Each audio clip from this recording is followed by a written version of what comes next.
Hello and welcome to Sacred Psychology, the podcast for misfits and mystics. Here, neuroscience and spirituality go hand in hand. Join me, Tamara Powell, on a no-holds-barred adventure outside the box, because that's where all the truly great shit happens anyway.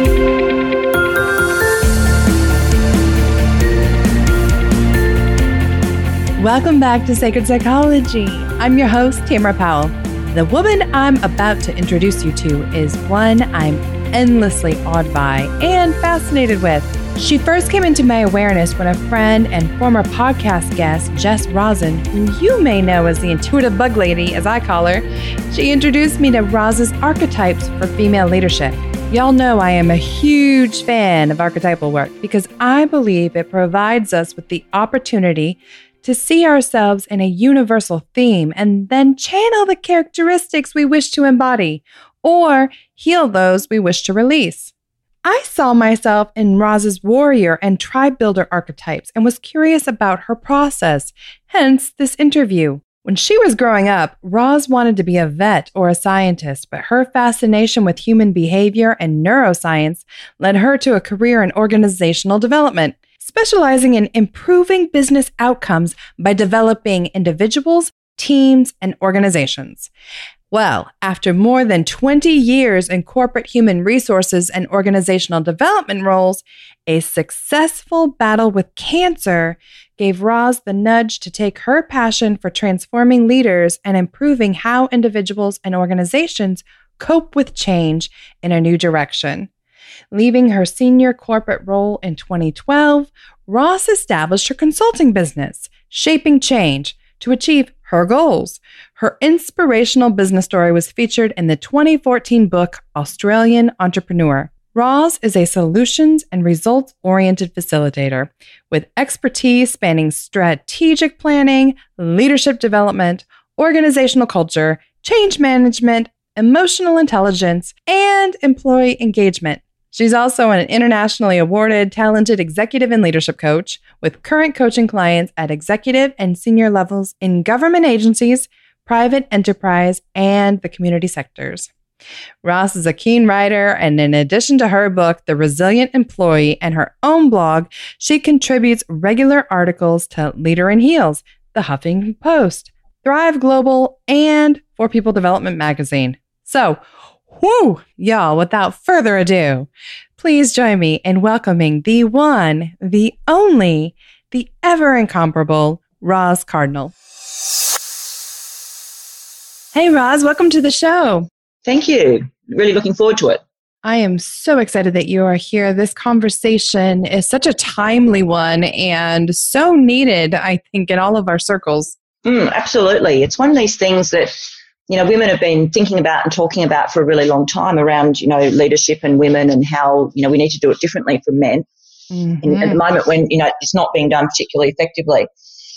And I find that even, from decades of leadership, development myself and actually teaching leadership development, we tend to treat leadership as if it's a one-size-fits-all, men and women kind of arrangement. And there's no acknowledgement necessarily that there's differences. Right. And that it doesn't work when we try to fit ourselves into one box. It doesn't. And look, part of it, I think, is about, the whole equality movement, this thing that we shouldn't be treating men and women differently. And, I know that many women have fought extremely hard to achieve that. But right. I think when it comes to leadership, we've moved a bit too far, and it's not acknowledging that men and women have different competencies and different skills around leadership. Right. And it's not necessarily there's no good or bad in it. Both types are actually equally as valuable, but it's about acknowledging that there are certain strengths and there are certain areas where, things don't work as well for men and for women when we try and lead in a one-size-fits-all model. Mm-hmm. Yeah, so back us up for my listeners who aren't familiar with you yet. You kind of had this, it's kind of like the universe caused you to slow down with a cancer scare there for a bit. It did. It was one of those things where I was a, type A, really high achieving woman. Mm-hmm. I worked in the electricity industry for many, many years, for about 15 years, and government before then. And the electricity industry is very male dominated. It's, you know, it's full of men for a whole range of reasons. Sure. And I ended up, I think, and look, you know, I think this is the challenge for a lot of women, is that when you look at senior people above you for role models on how to do leadership and how to do it effectively, the only role models we have are men. Mm-hmm. And, you know, it's not anybody's fault. It's just the way that that's worked out. And you look at that and you look and you think that's what you need to do to be successful. So I was really kind of driving hard in that sort of male style of leadership, you know, that kind of really direct, really quite forceful, could be quite aggressive at times, because that's what I saw men doing and doing it effectively, and it was working for them. So I started to do that, and I was rewarded for it. You know, I was, I think my first management job was when I was about 19 in the public service. Wow. And I became known for, you know, for fixing teams that were underperforming. So I was sort of like the fix-it gal who'd sort of be wheeled around to sort of sort out all these underperforming teams, you know, and I'd sit down and I'd sort of, you know, really, you know, sort them all out and get them performing and move on. And, you know, I didn't realise that I was damaging relationships. I wasn't, you know, I was being so incredibly task-focused that I had no time to sort of develop relationships with team members or anything like that. It was just all I was interested in is how much work you can churn out. And like I said, that got rewarded. And, you know, I was looking at the role models above me and seeing that's what seemed to be working for them, and I guess emulating that. And I got to a place in senior management where, you know, for years I've been getting feedback that I was, you know, probably too bossy. I was too aggressive sometimes. I was too focused on task, you know. I was really, you know, I've got resting bitch face, which doesn't help. So people often used to sort of say, oh, you always look really grumpy all the time, or, you know, you're so unapproachable, you're so cold. And people would say things like, I thought you were really, you know, hard to approach and not a very nice person before I met you. And then I got to know you and you're actually really lovely. So, you know, I don't understand what's going on there. And I just gotta wonder, do these same people have the guts to say that to a dude? Like, I don't picture many of them walking up to a man and being like, you look like you're always pissed off. You got bro face. Yeah, exactly. I was working really hard and I was pushing myself really hard to prove it, to prove that I was good enough, because, you know, I was in this male-dominated environment. And I'd had feedback, and again, you know, sort of things that I don't think anyone would say to a man. In fact, I know they didn't. I had feedback fairly early on when I was aspiring to a senior manager role. You know, you'll never be a senior manager because you don't have a degree. And I was looking around the senior manager table at men who were there who had trade qualifications. They certainly didn't have degrees. You know, they were sort of sitting there with, you know, electrical trade qualifications. And, you know, it's like, this is so not fair. So I was trying really hard and pushing myself and working, you know, harder than anyone else to sort of prove that I could be capable and competent at it. And I hit a brick wall. First of all, I got chronic fatigue. Yeah. And I had that for about 5 years, but I pushed myself through and I kept on working. It was mental. Oh, my goodness. You know, I'd come home from work and, you know, be in bed by 6:30 at night, and then on weekends I'd pretty much sleep for the entire weekend. So, you know, I had no life, and my poor old husband was raising the kids, but I wouldn't stop working. And then, you know, I recovered from that, you know, still had a few residual effects, but pretty much recovered from that. And the next thing I knew, I got diagnosed with breast cancer.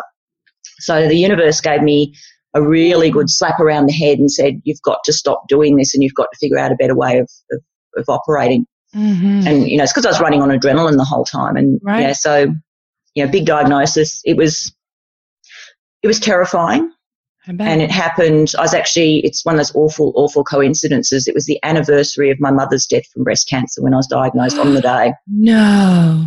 Oh, she died in 2005 and I got diagnosed in 2010. So it was basically her 5-year anniversary of her death. So it was, you know, awful. And, of course, because I'd seen my mother pass away from it, I automatically, the first thing you think is that you're going to die. You hear the word cancer and that's the first place you go. Yeah. And I was really fortunate. The cancer that I had was spreading quite quickly. They said that if I'd had my scan 6 months earlier, that wouldn't have been big enough to see, and 6 months later it would have been too late. So it was kind of, the timing was perfect. But and it was easily treatable. It was, you know, an estrogen-sensitive cancer, which is one of the easiest ones to treat. So the treatment, while it was absolutely hideous, was not anywhere near as bad as some people go through. You know, I got to miss chemotherapy, which was amazing. I didn't, you know, chemo's the thing that everyone dreads. Right. I had radiation and I had my ovaries removed instead. But it gave me 6 months of complete downtime where I just couldn't do anything. I still tried to work. It was insane. Again, you know, I trot off to work in the morning and do a couple of hours, and then I'd walk up to the hospital and have radiation, and then I'd go home. And you know what, though, Roz, like aside from the breast cancer diagnosis, given your personality characteristics, I'm just going to use that word, even though psychologists debate whether a personality exists, that given your temperament and your preferences and the way you've been running your life, I think a lot of people just flippantly assume, oh, come on, gosh darn, can't work for 6 months. But no, that had to be incredibly difficult for your type A driven head there. It was that space of, not being able to do anything. And, I had a really strong perfectionistic streak. Mm-hmm. And, when you've got cancer, you're, absolutely not perfect. There's nothing about you that's anywhere near perfect. And you have to accept that because there's nothing you can do. You it can't. Just feels like double trauma. And I just wanted to acknowledge that because for a lot of us, I mean, your story resonates with me for a lot of reasons. I struggle to even sit down at night sometimes. I can't imagine, I was with my second one and I thought I was going to die. Yeah, that's pretty much it. It's, I don't think I'd had a sick day in years. It's one of those things where, and look, it just completely knocked me down because it was that sense of my whole sense of self-worth and self-esteem was attached to being competent and being really good at my job and being intelligent and being, the smartest person in the room with the best answers and the best ideas and all of that sort of stuff, which was all this persona I had and this story I was telling myself about, that was what I was valuable for. I didn't have a sense of self-worth or value without my competence. And all of a sudden it was just taken away from me. You can't, like I said, being, having cancer, there's, you're in your kind of most vulnerable, least competent place ever. And you've got no choice. You can't fast track it. You can't sort of go, right, I'm going to, rather than 6 months of treatment, I only want 6 weeks, and I'm going to boot it, Yeah, and look, people sort of use, I was a kickboxing instructor as well as a senior graded martial artist. And so, of course you were. Wow. Yeah. So it's sort of, no fitness training either. It was just sort of everything just stopped. And it was really, it was a time of very deep reflection for me. I sort of, after I got over the frustration in the first sort of, about the first 4 weeks, I just, I was just tearing my hair out. It's like, I've got to get better and just get back to work, And then I stopped and kind of thought, well, obviously, look, I've just got to accept this. It is what it is. It's, me getting upset and stressed about it isn't actually helping the recovery process. So I just need to really just take a chill pill and relax about it. And so I used the time to sort of really start unpacking, where I'd got to and how I'd got to that, because my doctor said to me, you've got, aside from the fact that my mother had passed away and there was obviously some sort of, potentially hereditary issue there, he said I had no risk factors. When he went through the list of all the things that can potentially increase your risk of breast cancer, I had none of them. And, and then he said, although there is stress, and he said to me, are you generally fairly stressed? And I, like, no, of course not. How dare you get stressed? That? I don't get stressed. I deal with stuff. I kick stress to the curb kind of thing. And then I sat back and went, actually, that's probably got a lot to do with it. So I started, part of my recovery process was yoga, and that was recommended to me by the physio because they cut the muscles, basically cut through your pectoral muscle to, take out lymph nodes and things. And so, a lot of women end up with a frozen arm. They can't actually move the arm particularly well on that side. So I took up yoga fairly early on, and I found that was really, even though I'd sort of lie there in the Savasana at the end and kind of my mind would be going, get on with it, How long do we have to lie here before we can get up and get moving again, Yes. And, but it sort of really slowed me down. But anyway, look, all that aside, I started really thinking about, my leadership in my life, and I really realised, and it's one of those aha moments where, I sort of been teaching this stuff to other people, and I suddenly went, I've just got to take my own advice about this, self-worth attachment to competence. It's not who I am, but, it's really hard to let go of because I did feel that was who I was. I was only valuable for what I delivered to the world. And we get praised for it. Yeah, rewarded for it, praised for it, promoted for it, and taking a huge step back and going, actually, I've got to figure out a way of coming to terms with myself and coming to, I guess, peace with myself around who I am when I'm not competent and when I'm not delivering anything and when I'm not producing work. And it was really a journey of self-discovery. And through it, I started, researching and reading, and, it's taken me a number of years. I mean, this was 2010 I was diagnosed, and it's, 8 years now, and I'm still learning about it and still reading and researching. But it was getting back to, for me, the tribal societies and the traditional way that women used to work and used to operate, and how, it was really what are women suited to? What are our brains and our physiology and our hormones and all of our, our chemical makeup? What is that actually suited to? And I didn't want to turn into a passive woman, the sort of, passive. Thank goodness. That really sort of, in my model, I call it the martyr, but that space of the woman who just gives up everything and sacrifices everything and is the victim in everything, and, everyone else comes first. But it was that space of how can I be an empowered woman and be able to deliver things and have really amazing relationships. It was trying to find a space of and, because all my life it had been a space of or. It's like I had to sacrifice relationships to get stuff done. Right. And when I first started reading about you and your work, I think like a lot of women, I was like, now this is interesting, but I'm not quite sure I'm ready to let go of my ego. Because, right, you talk about how women in leadership are at their best when we quit trying to lead like men. So on one hand, my feminist was like, yeah. But on the other hand, my other side of the feminist was like, but I can do it like they can. Yeah, exactly. And I can do it better. Exactly. I could beat them at their own game, which is what we just watched you go through, and until the universe puts you on your back and said, stop it, girl. Do you find that there's still sometimes an internal struggle or even external with the women that you're talking to? Oh, absolutely. I mean, it's everybody has an ego attachment. And, when you look at, what people are attached to in their ego, it's either to task, to their competence, or to being liked and loved, being a nice person, being liked, being approved of. And some people have both of those. I was going to say, can I have both, Roz? Yeah, I know. And, then it's that horrible push-pull of, yes. I want to win, but I really want you to like me as well. So, I can't win by too much. Love me while I'm winning, yes. Yeah. I'm sorry I beat you and we're still friends. I love you, That is my soul, Roz. That is my soul right there. Yeah. And, so everybody has that. But what it's really all about is it's about our need for security. So when we feel unsafe, or we feel threatened, or we feel afraid, or we feel tired or stressed or anything, we're likely to go to that space of ego, because that's what protects us. Mm-hmm. We've learned it in childhood. You think about people's childhood experiences, and I hear this a lot because obviously people talk to me about it when we're discussing what's going on for them. And if you grew up in a house with, say, lots of really loud brothers and sisters, and your parents kind of don't pay a lot of attention to anybody except for the really good younger child, who's really quiet, and they get praised for, oh, you're such a good, quiet child. We love how nice and, tidy you are and how you're not as rough as your brothers and sisters. And then that child grows up with this feeling that they're competent. So their ego attachment is to being loved and being liked and being a good child. Mm-hmm. Because that's what they feel they're loved for. I'm not loved unless I'm being super good and really well behaved and nice to people, and, things like you're such a good friend and you're such a good child and you're so kind to mummy.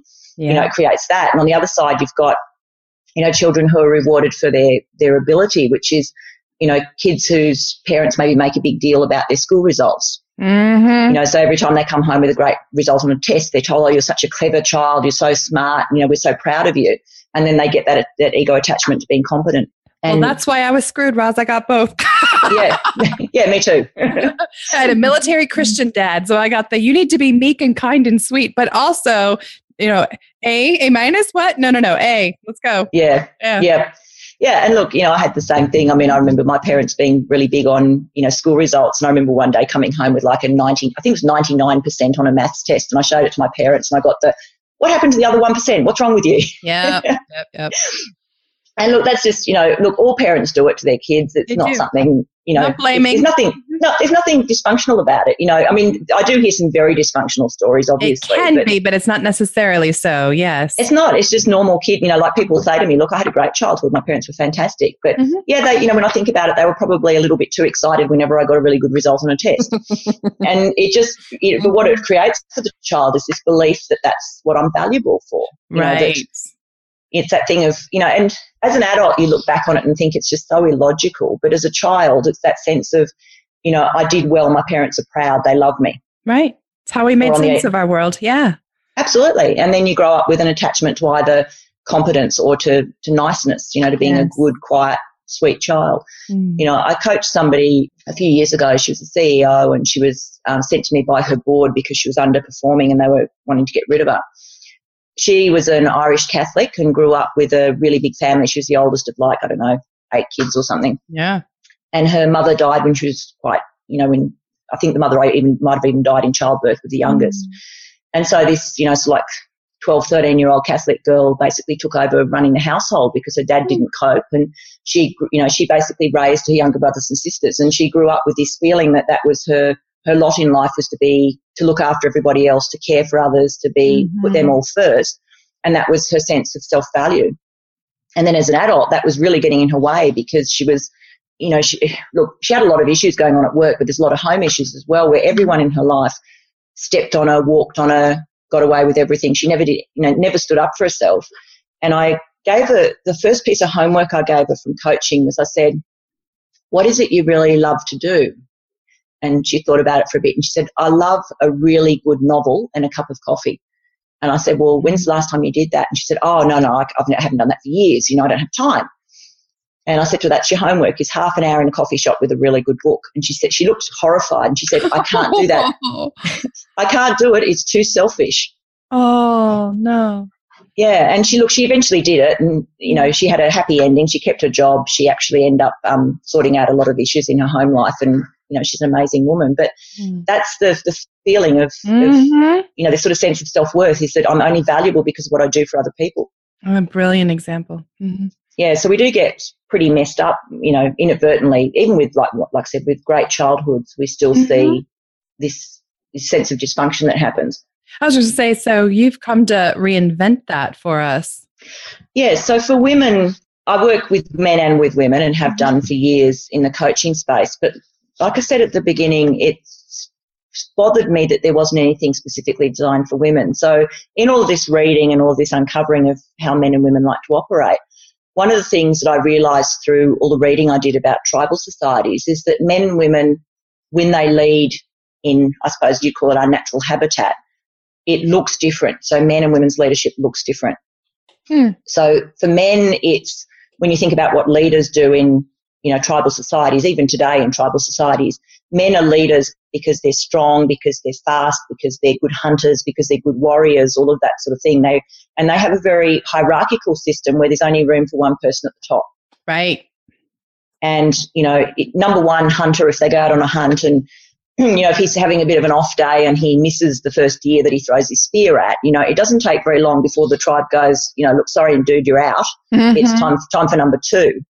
Whereas women who are, not hunting necessarily, they're maybe sitting back in the villages, and what they're doing is they're crafting, they're preparing, they're caring for children, they're caring for the old people in society. They're, and they do things in a very connected way. So instead of a pyramid type hierarchy with one person at the top, women's leadership is very collective. It's more like a Venn diagram.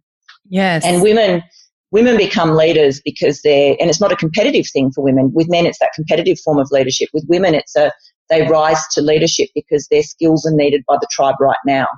So if you're a midwife and there are a lot of people who are having children, you might be the kind of rise to the top as the leader because of those skills. But then when the need's over, you just get absorbed back into the tribe, and there's no judgment attached to it. There's no, oh, well, you weren't good enough, so we had to get rid of you. It was just, we needed you, and now, we need somebody else for something different. Sure. And it's just a very different way of doing life. And then when I started to explore why that was so and how, hormones work in our chemical makeup, one of the things that really jumped out to me was the impact of testosterone and oxytocin on the brain. And testosterone and cortisol and all those sort of hormones associated with the thrill of the hunt makes our brain very focused. It's that sort of laser sharp focus, which is what you need if you've got to, hunt and bring down an animal, for example. It's that laser sharp focus on what's actually going on right in front of you. Right.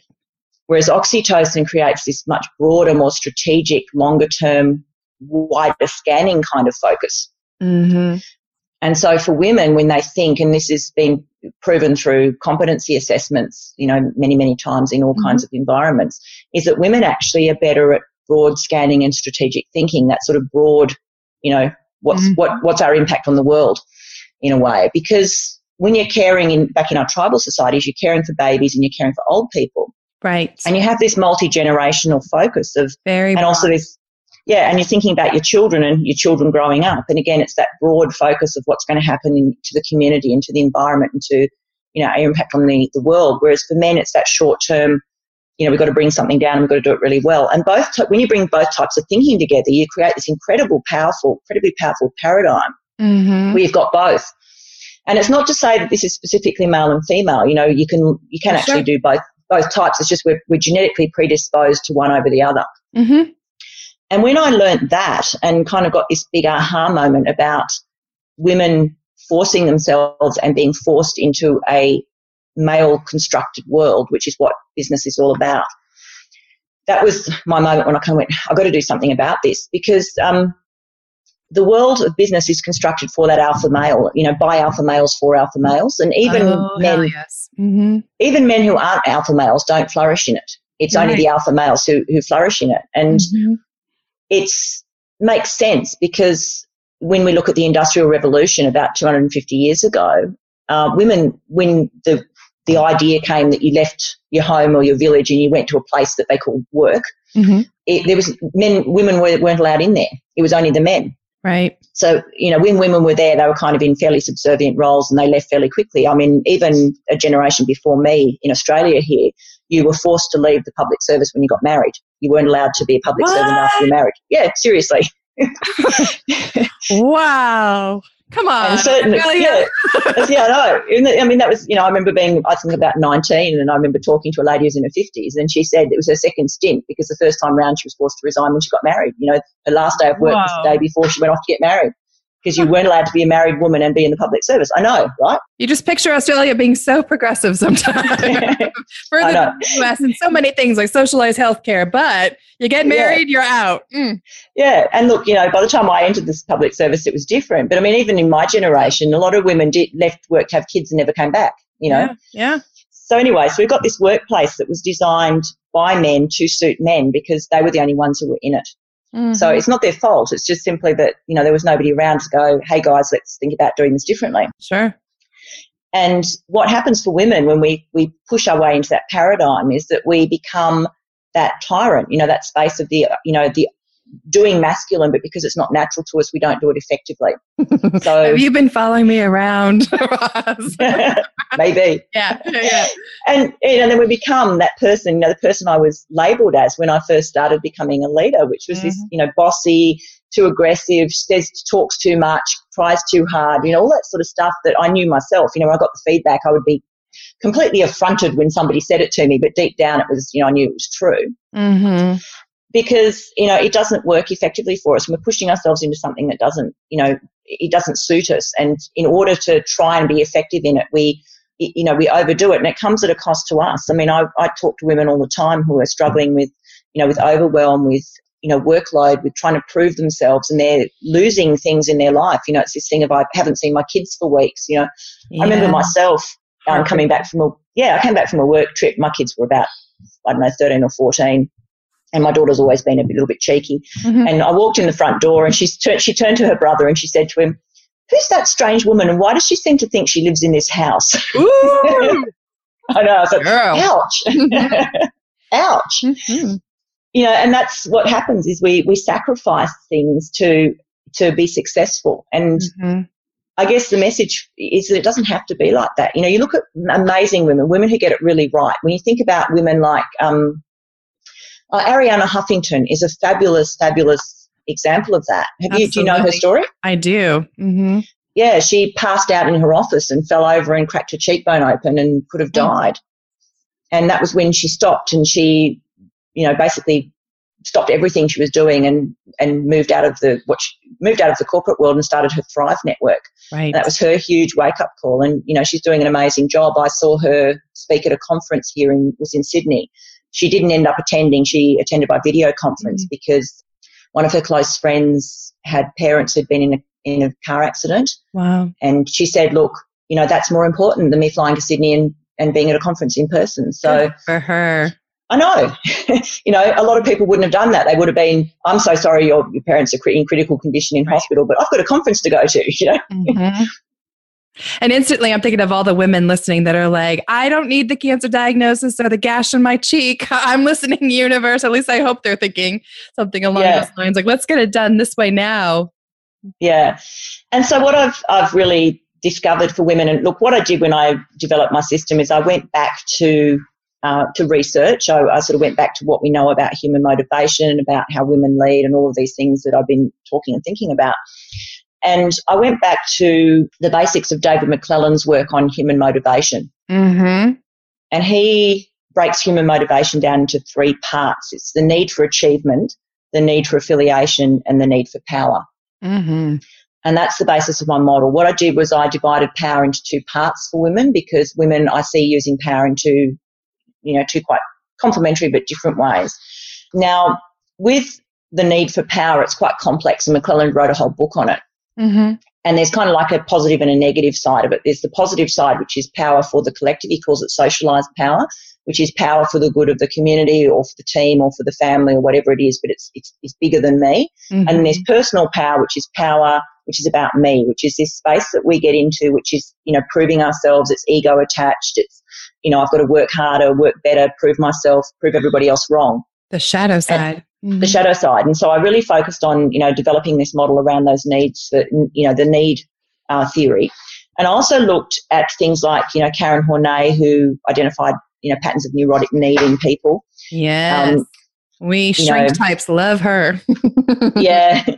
And French and Raven with their, their basis of social power and their sort of power and influence models and things like that. So I sort of spent, a few months reading all of that and kind of getting into it. I knew it and I use it quite a bit. It was really exploring the depths of it all. And then the model came out of that. So I've got my positive archetypes. The sovereign is the power, the key power archetype. And I put her at the top because she's all about self-esteem and self-worth and our sense of, being an amazing, flourishing, thriving woman. Now, is she what we're all working towards, Roz? Or is she separate in and of herself? No, she's if you think about Maslow's hierarchy of needs and Maslow's self-actualizing, that's her, the self-actualizing, which is this sense of me always being the best I can possibly be and always showing up in my most empowered, useful self. And it's the lack of ego attachment. So a sovereign doesn't judge. She doesn't care if people judge her. Other people's opinions are not relevant to her. Other people's opinions of her are not relevant. And I thought about, when I was creating her, I thought about, queens, and I was thinking about people like Galadriel from Lord of the Rings and Elizabeth I and people like that. And I kind of thought about the current Queen of the UK, so Queen Elizabeth II. And she, if you can imagine her, she gets up in the morning and there's no doubt in her mind that she's queen. She doesn't wake up and go, oh, I'm not sure if I'm queen today. Am I good enough, Or she doesn't get out of bed and go, God damn it, I'm going to go and cut some heads off to show people I'm queen. I love it.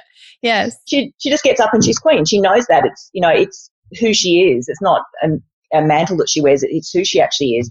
And if she's, riding through the streets, in one of her gold carriages, as I'm sure she does, and someone were to run up and wave a placard that said, you're not a queen or you're not my queen, it wouldn't impact her at all. It wouldn't be relevant in her world. She'd look at it and it'd be like, well, that's an opinion, but it doesn't mean anything.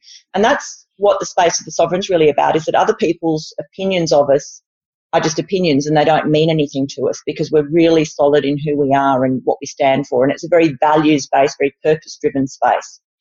Right. So you've got this 4 feminine leadership and power archetypes. You've got the warrior, the sovereign, the wise woman, and the tribe builder. Now, are you saying then that a woman could be a warrior and also sovereign at the same time, step into her sovereignty, and a wise woman and also sovereign? Or do we move into the sovereign space where the warrior drops out, I guess, is what I'm asking.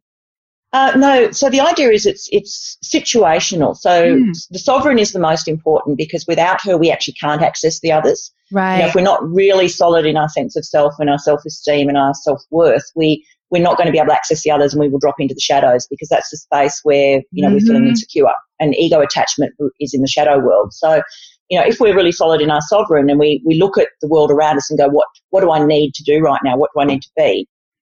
If it requires task, if something needs to get done, then the sovereign uses the warrior. She accesses that warrior and goes, right, the warrior space is where I need to be, which is, goal driven, it's insightful, it's problem solving, loves challenges, that sort of space of, almost galloping into battle at the head of the troops in a way. But reminds again, me done of from your younger self. Yeah, but it's done in a way where there's no ego. So we're not proving something. It's just the task needs to get done. And I remember I had a manager, it was a long time ago now, several decades ago, who really embodied, it was a man, but he really embodied this ego-less warrior space. I remember he used to come up with these incredible, amazing ideas for us to implement into the business. And then he'd just give them to us and he'd just basically walk off, Wow. And, because he didn't have any attachment to being seen and recognised for being the source of the idea. What he was interested in is just seeing it getting implemented. Like this great idea, let's make it happen because it'll make the business amazing, without the attachment to needing to be involved in it, needing to run the show, needing to tell us what to do. It was that real empowerment where he'd come in and he'd explain it to us and he'd get us on board and we'd get really excited with him. And then he'd go, over to you guys. Come and see me if you've got questions or anything, but essentially I trust you to deliver it. I love that. Yeah, and that's the warrior. And when I was, I wasn't directly thinking of him when I was designing the warrior, but that was the kind of characteristics that came out, in a feminine way though, is that it's that woman who is, she achieves the joy of achieving. It's not about whether anyone's watching. It's not about whether she gets rewarded or recognised for it. It's just simply the joy of getting things done. The satisfaction that comes in, it's done and it's good, Right. Without someone else having to come along and say, look at that thing you did. That's awesome. She just does it because it's great to do it. So if the warrior's having a bad day, though, what's her shadow archetype? It depends. It's most likely that she'll go to the tyrant space, which is she starts to, it becomes overdone. It's the same motivation, the need to achieve, but it becomes overdone and it becomes ego-driven. So I have to achieve to prove something. Yeah. And so the tyrant gets forceful. They get, tyrants don't trust anyone. That's the basis of it. I actually don't trust anybody. It's not safe. So I have to do everything myself. I have to oversee everything. I have to control everything. I have to make sure everything's perfect. I have to make sure that I'm the only one who knows what's going on. And it's that space too of being highly critical of others, because I'm not feeling great about myself. So if I can point out, all the mistakes you've made, I feel better about myself. I feel more competent. Sure. So it becomes, so it's this, really the difference is it driven by ego or not? And then we move across the wise woman who's also a power, motivated by power. But why I split the two up is that women also use knowledge power very effectively. Yes, we do. So a wise woman is all about knowledge and learning and wisdom, and it's about learning for myself and also sharing knowledge with other people because she doesn't withhold it for any ego reasons. It's simply knowledge is awesome and everybody should have it. Yes. And she sees potential and she sees the best in people. So it's all about how do I help you grow and develop and become an awesome person yourself. It's that space of growing others. And she often isn't in a position of hierarchical power. I see a lot of the wise woman people being the power behind the throne. There'll be the trusted advisor or the business mentor or the person who's kind of in the background helping somebody else achieve greatness without needing any credit for themselves. Right. And, and it's a wonderful space. And then the shadow space of that is our Harridan space. And I see women doing that, which is this space of knowledge hoarding. And the fear is that if I share my knowledge and if other people know as much as I do, then I can be replaced. Oh, my heart breaks for that one because I definitely can see that in a lot of women. It's even, especially in like the coaching space and the healing arts, I'm picturing the medicine woman of old and now coming into this online platform and trying to share it, but being so territorial and so afraid that someone's going to take their stuff and run with it. And do it better. And do it better. Yeah. I was just finished coaching a young lady, actually. She's going through exactly that. She was managing like a payroll function and the organisation had basically tripled in size. So she couldn't keep doing it herself. So they recruited 2 other people to work with her and she wouldn't delegate anything. And she had these 2 people sitting there going, we've got no work to do. Wow. And this poor woman, she checked in while she was at a wedding. She was actually at the church in the middle of the ceremony on her iPhone, making sure everything was, running the pay. I don't know what she was doing, but, and she had no life, You can't when you're afraid to let someone else. Yeah. Yeah. And that was her fear, is that, her expert power was, her ego attachment was to being the expert and being the only one who knows it. And she got that, the dopamine rush from people saying, you're indispensable, you're wonderful, I don't know what we'd do without you, you're the only person who knows how to do it. Yeah. And her fear was that if she spread that knowledge to other people, that she would be replaced or not get that affirmation, the external validation anymore. Wow. Which is pretty sad. Yeah. And then we've got our tribe builder, and the tribe builder is the space of relationships. And when you look at the social motives, that's the need for affiliation or the need for connection and relationships. But when I see women with that motivation doing this really well, it really is about tribe building. It's about how can we bring together the collective, how can we network, how can we create community, how can I, connect people who need to know each other. They're the kind of people who are almost like brokering relationships all the time. Yeah. And it's incredibly compassionate and empathetic, and, it's really about valuing people and relationships. And that's the feminine side. And then again, if that goes wrong, we fall into this space of, needing people to like us and love us. Then it moves from, so the tribe builder views relationships as, they're great, they're wonderful to have. I'm going to like you and you're going to like me. Mm-hmm. But at the end of the day, if you don't, I get it. There are certain personalities or types that don't get on, and that's cool. And I don't judge you and I don't judge myself. We just move on happily. Right. Whereas tipping down into our martyr space, we get the ego attachment to being liked, which then becomes, there's something wrong with me if you don't like me. Mm-hmm. So it becomes needy. It's what do I need to do to make sure that you like me? How do I present myself as a good person so that everyone likes me? And then, it becomes victim driven. But I mentioned very briefly that it's not always where we go. We don't always go to the opposite shadow. It depends. Like you said for yourself, and I'm the same, as I've got shadows in both sides, because I've had both types of affirmation in my childhood. Affirmation for being a good, sweet, lovely child, and affirmation for being really smart and clever.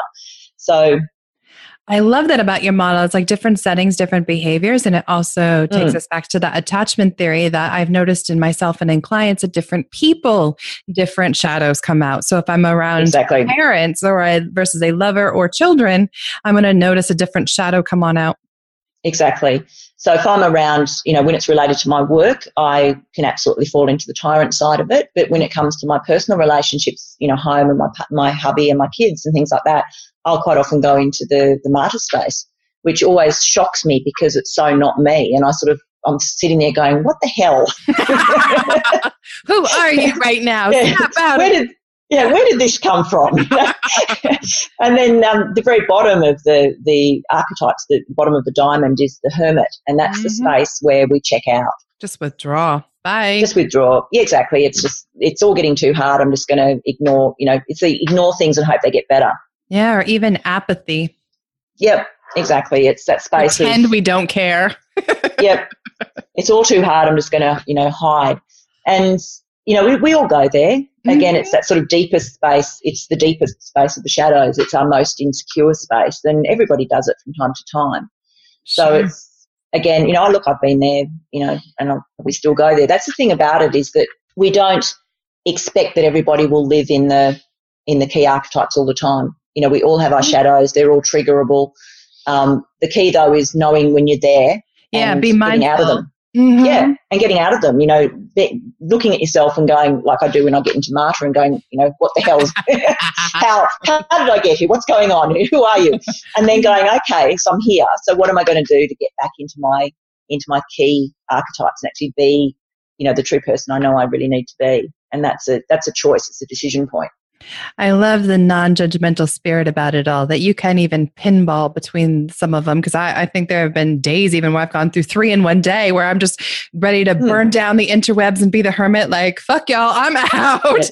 Yeah. I didn't want to play with any of y'all anyway. Yeah. Yeah, exactly. And it's, it's that space where we can bounce around. But again, it's, the being about the true archetypes is about not judging ourselves for it. It's just simply, it's happened. I'm here. How do I climb out of this as quickly as possible and get back to where I need to be? And, for me, I find it's, and look, from a lot of people, it's about our values. When our values are getting stepped on, we end up in that shadow space. Mm-hmm. And, what I generally do for myself, and I'll just give you an example because how it works for me, is I found myself in the tyrant space. It was a few months ago. We'd had some friends over for dinner, and they're beautiful people, but they always have a lot of problems in their life. Mm-hmm. And after they'd left and we were kind of cleaning up, I said to my husband, God, I just can't believe they've got there again. And look, I won't tell you the situation, but I had a few words to say to my husband about it. And I pulled myself up and went, whoa, why am I feeling the need to be so critical? Mm-hmm. And jumped to, of course, why am I in the tyrant space? And I looked at it and thought, why am I doing this? What's really going on? And the thing that occurred to me almost immediately was the fact that earlier that day I'd just heard back about a really big tender that we'd put in and we hadn't got it. And so I was feeling incompetent and it was triggering my need for competence. So I was feeling incompetent and being, excellence is one of my values. So it's this space of feeling, I was compromised. I thought I was really good at something. I thought, and it triggered all these sort of thoughts when it first happened about, that's it. That's the end of my career. I may as well pack up and go home. I went a bit hermit. See, you could pinball between a couple of them. Yeah, I'm done. I'm so out of here. I should just go back and get a job because clearly I'm really crap at running a business. And, that thought, even though I'd moved out of it pretty quickly, it had obviously hung around inside so that when my friends were talking about this issue they were having, I was being critical. I was really tyrant with it. I didn't say it to them, but afterwards, like I said to my husband, they should just sort their stuff out. What are they doing? And then I went, okay, so I know this is all about me feeling incompetent about that tender. Mm-hmm. So what I needed to do was to move into a space where I felt more competent again. So when I was really late at night, so we went to bed. But the next day when I got up, I had a piece of work to do that I'd been sitting on that I hadn't gotten around to because the deadline wasn't, I had plenty of time to get it done, but it was a piece of really creative work, which I love. And I thought, you know what, I really just need to do this today. Rather than getting stuck into doing the admin for the business, it was my admin day. I thought I'll just sit down for a couple of hours and do this amazing creative piece of work. And as I was doing it, I got back into the flow, which is this space I felt confident again. So beautiful. And that's really something else that I love about your system and any other really well done personality or archetypal work is that it allows for that insight and awareness and then very specific ways out. It just, for me, it beautifully overlaps. I'm an Enneagram nut. So I'm looking at these 4 and I'm like, I can see 2 or 3 types for each one of those. Okay, and then also, internal family systems theory is this one where we get to see different sides of us at the control panel in our mind. And so I'm picturing those 4 archetypes standing in my living room in my psyche and seeing which one comes forth at which times. But clearly we all have our preferences and I do. Yeah. But when you're having a moment like you did the other night after dinner going, okay, who's out right now? Which side of side? And then what do I need? Rather than pushing hard and, pulling from that tyrant to be able to be in the creativity, the more relaxed side. Yeah. And it's, and sometimes you need to go diagonally across to get out of it. So, if you're in the tyrant, moving over into your tribe builder can be really highly effective because it moves you away from the task space into the relationship space.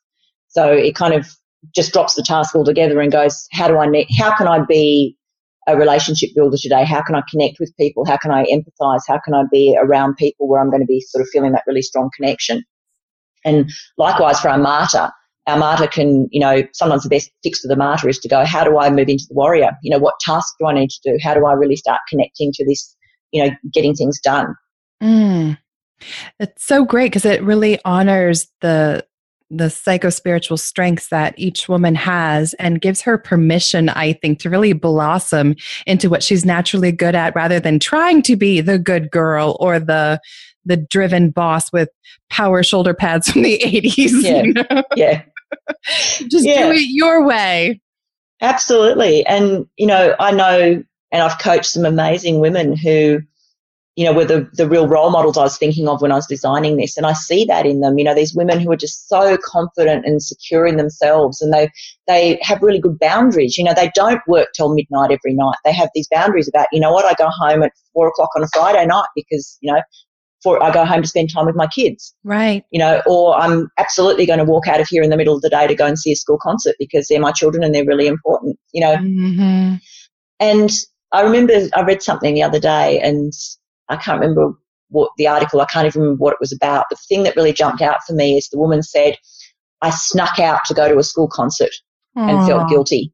And it's like, no, you shouldn't. You shouldn't be feeling guilty and you shouldn't be sneaking out. You should be, just walking out the door, because that's what a sovereign would do. A sovereign is, this is really important, I'm doing it. Yes.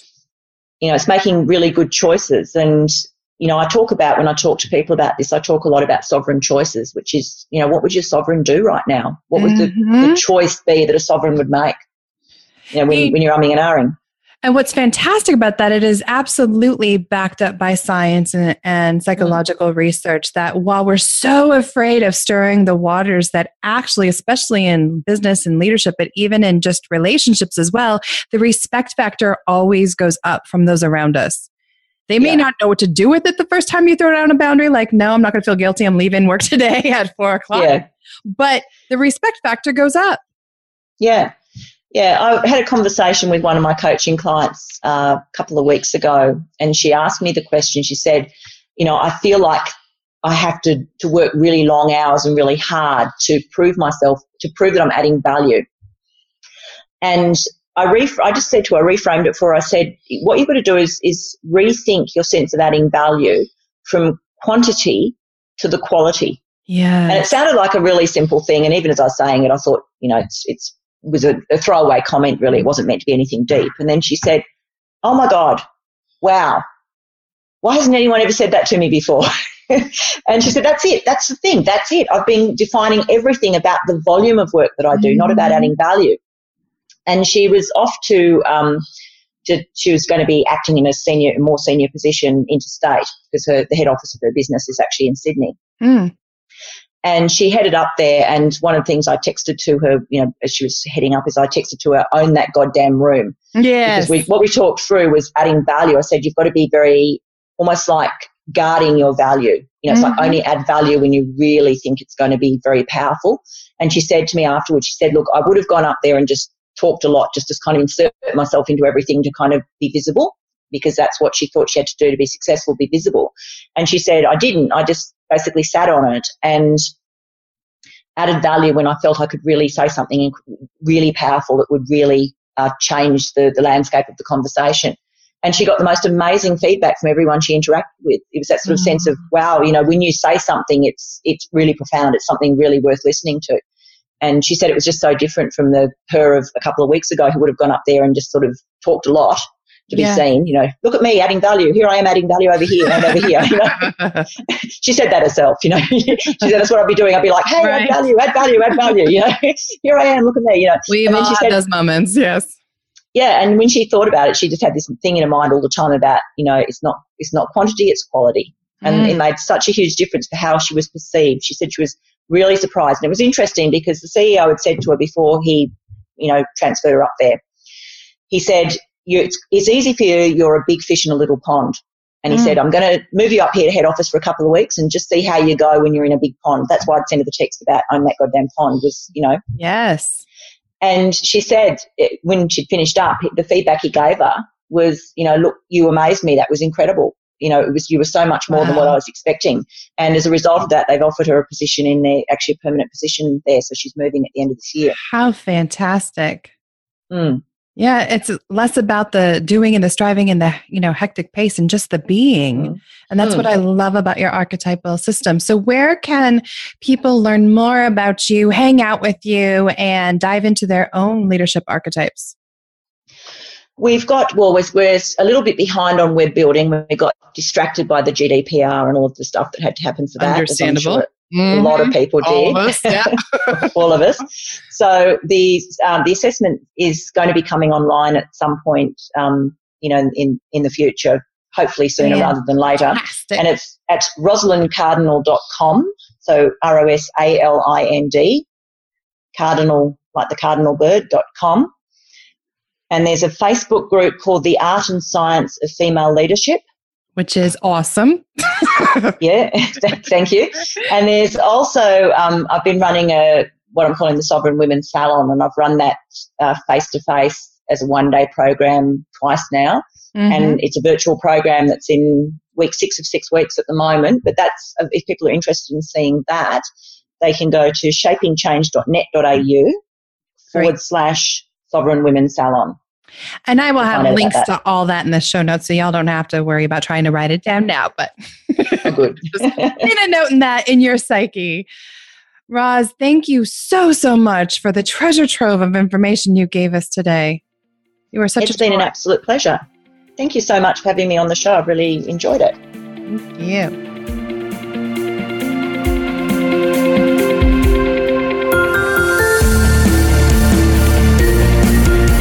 Thanks for listening to the Sacred Psychology Podcast. I pray you found some inspiration and empowerment to go out and make this life the most fulfilling possible. You can follow Sacred Psychology on Facebook and YouTube. If you haven't yet, please go to Apple Podcasts and subscribe, rate, and review this podcast. Tag us on social media and let us know what you think as well. Please note that the information provided is not meant to convey professional, psychological, or medical advice. If you could use such services, I highly recommend seeking them out from someone you trust. To get in touch with me personally or to see how we might work together, please check out ariatherapy.com or talesfromatrapezoid.com. Until next time, everyone.